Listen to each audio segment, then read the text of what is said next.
Guys ഇന്ന് നമുക്കപ്പോൾ കിട്ടിയിരിക്കുന്ന ഡ്രോയിങ് ചാലഞ്ചാണ്. അത് വെറും ഡ്രോയിങ് അല്ല, ആനിം നറൂട്ടോടെയാണ് ഗൈസ്. അതിനകത്ത് 3 കഥാപാത്രങ്ങളിലെ ഇതേ നമ്മൾ പഠിച്ചിട്ടുള്ളൂ.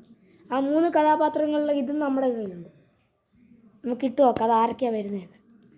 ഒരെണ്ണം തന്നെ എടുക്കത്തുള്ളൂ ഗൈസ്.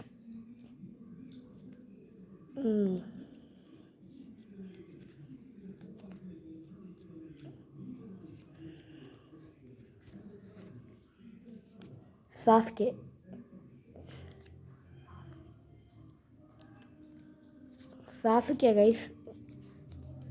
നിങ്ങൾക്ക് കാണുമ്പോൾ തിരിച്ചൊക്കെ തോന്നുമല്ലേ, പക്ഷെ നേരെയാ. എങ്കിൽ നമുക്ക് തുടങ്ങാം ഗൈസ്.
ഗായ്സ്, അപ്പോൾ നമ്മുടെ ഡ്രോയിങ് പൂർത്തിയാക്കുന്നു. എനിക്ക് ചാനലിൽ എനിക്ക് 1K ലൈക്ക് കിട്ടിയാൽ ഞാൻ ഉറപ്പായിട്ടും ഇറ്റാച്ചി നിങ്ങൾ പറയുന്ന ആളെ ഞാൻ വരച്ചെടുക്കും. ഇറ്റാച്ചി, നറൂട്ടോ, കക്കാശി, ഇഷ്ടമുള്ള ആൾക്കാരെ ഞാൻ പറയുന്ന വരച്ചെടുക്കും.